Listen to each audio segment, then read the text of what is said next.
I didn't know that wizards could do kung fu too.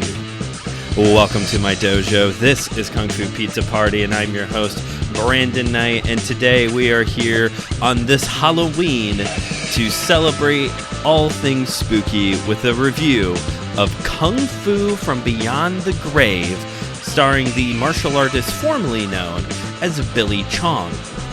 Here on Kung Fu Pizza Party, I seek to deliver high-flying action in 30 minutes or less and serve some wisdom one slice at a time. But before I do, we have a word from our producer here. Producer Cooper, how are you today? Halloween. Can you say trick-or-treat? Trick-or-treat.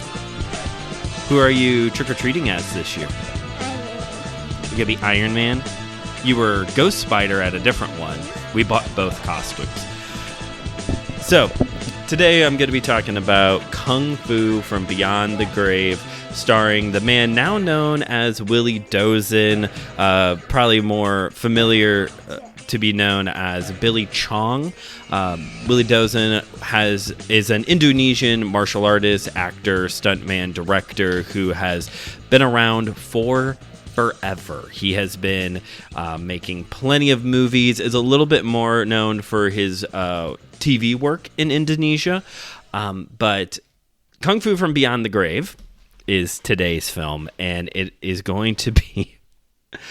I want to start first with an interesting observation I have made. So this is now 2 spooky seasons that Kung Fu Pizza Party has existed through, and this movie comes out in the 1980s, which makes sense because, as I've talked about here on the show before, the 1980s was a popular time in general for horror here in the United States. It was also a very popular genre. But the 1980s was also a time where the horror genre got meshed together with the kung fu films coming out of Hong Kong, most notably with films like Encounters of the Spooky Kind and the Mr. Vampire series. What's interesting, though, is that when you go on just about any streaming platform, they're going to have martial art movies of some kind. And depending on the platform, they may have a whole separate, like on Tubi, a whole separate martial art movie category. And like I said, even if they don't have that category, even Peacock is going to have a movie that is a martial art film. Even Disney has got some martial art related content on Disney Plus.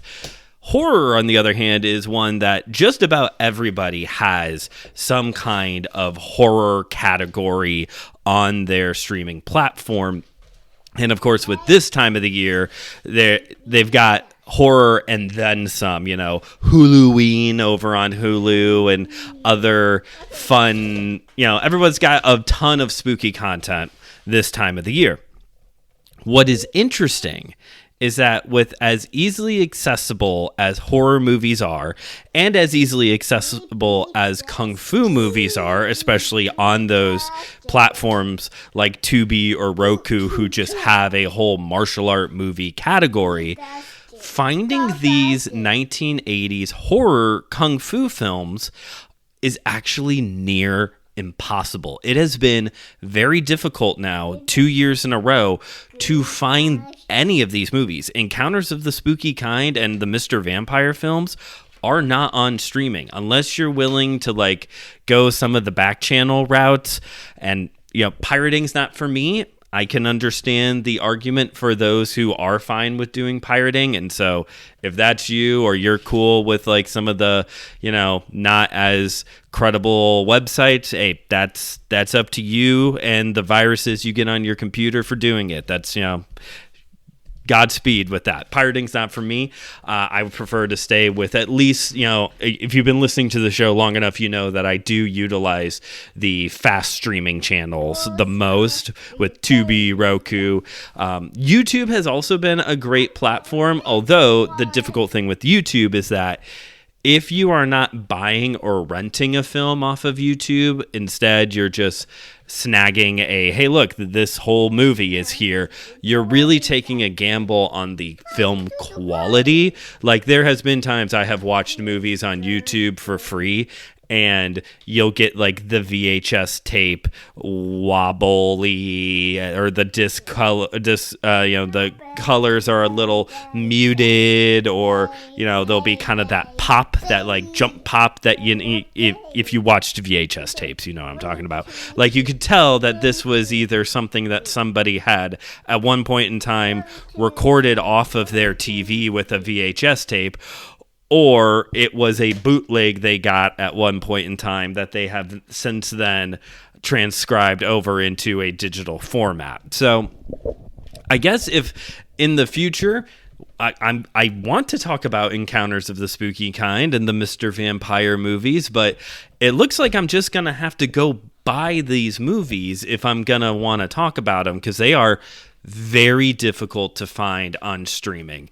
And almost any horror kung fu movie is tricky. I was looking for a whole host of other films this year. Not that I didn't want to talk about Kung Fu from Beyond the Grave, because this movie was wonderful. Definitely go check this movie out.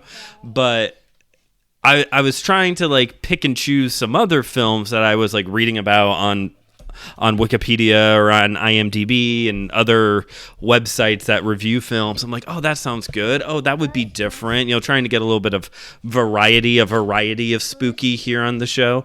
And it was just dead end after dead end after dead end. And I, again, with just how, especially with horror movies, just how easily accessible some things are. You can go on Tubi and watch Cannibal Holocaust and some of the Human Centipede films and all of these awful public domain terrifying remake things we're obsessed with doing right now, which is not interesting to me whatsoever.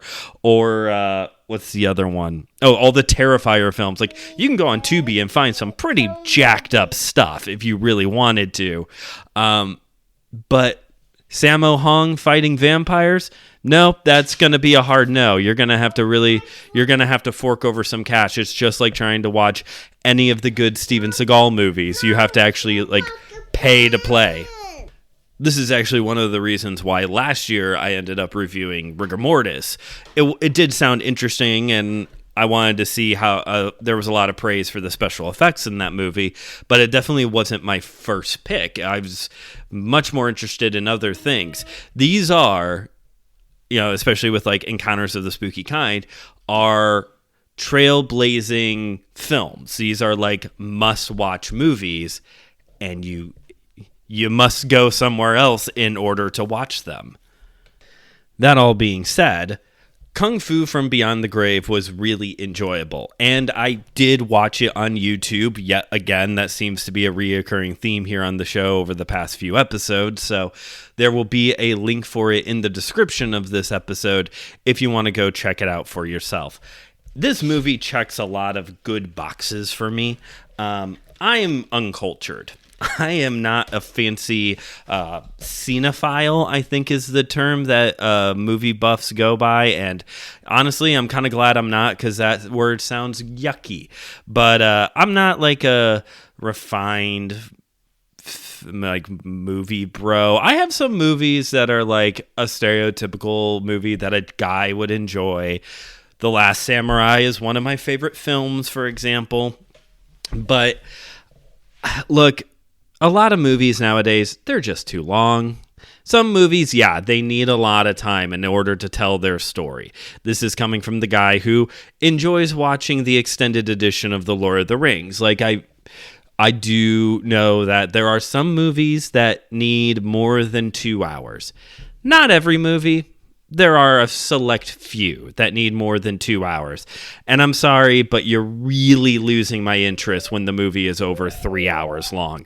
I have to talk about the movie at some point, because it is truly one of the most iconic films of Asian.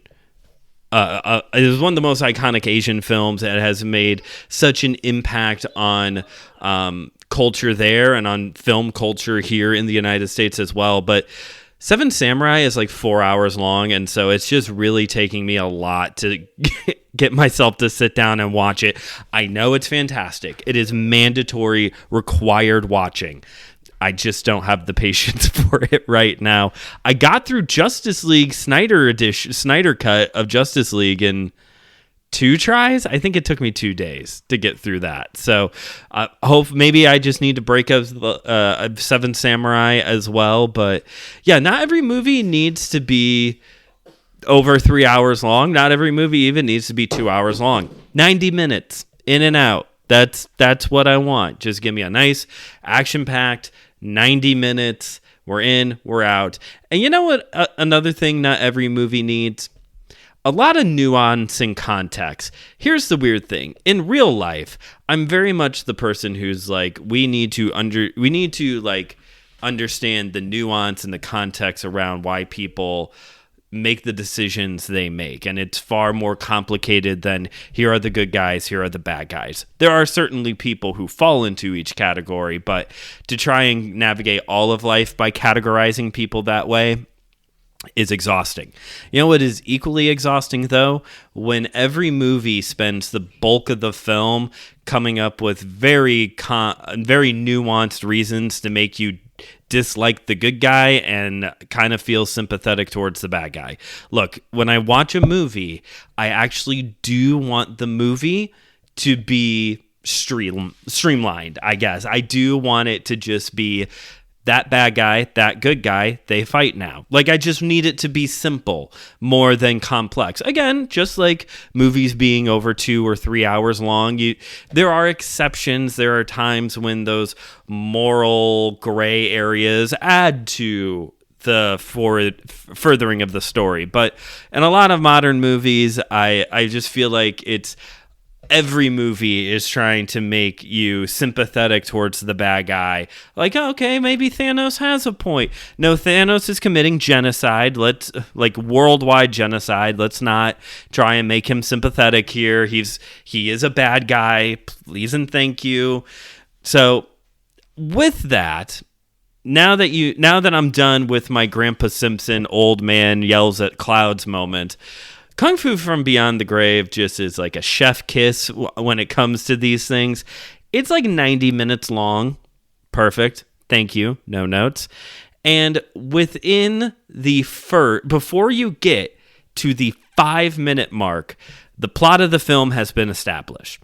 Perfect. No notes. I don't need a ton of exposition on why we are here to do. I have talked longer to get to this part than the movie itself takes to set it up. And basically, all that we have here is that Billy Chong is training his dead father, who is in hell. They say that a lot.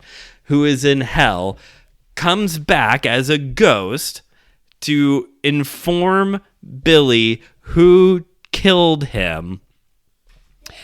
And now Billy has to go get revenge and find his father's bones. That all done within before you hit the 5-minute mark. That is all established. And now we're off to the races with what is now, let's see here, if the movie's 90 minutes long, 85 minutes of just straight kung fu action.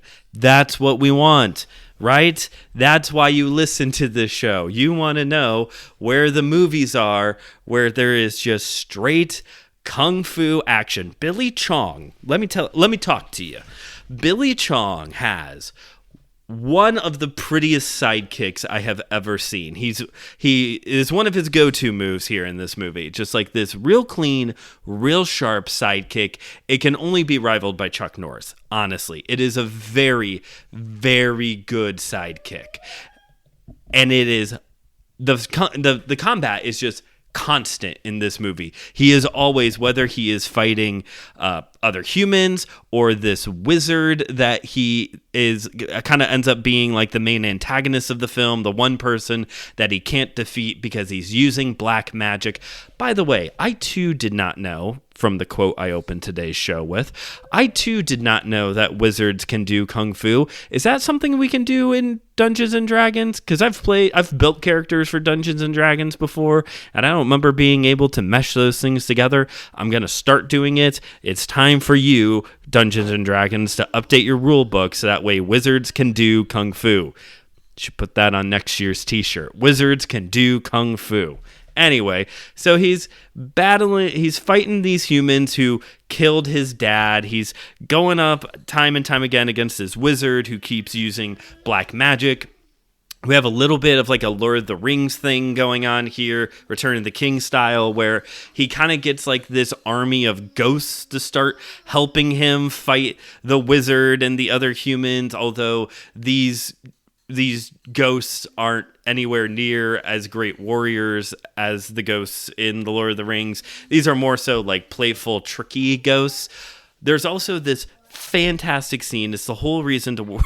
If you're on the fence, this is the reason. This is the reason why tonight if you've got 90 minutes to kill, you're going to put on this movie to watch this scene in particular where Billy Chong is going to start fighting a vampire. Not a Jiangshi, but a Western vampire. A very Transylvania-looking...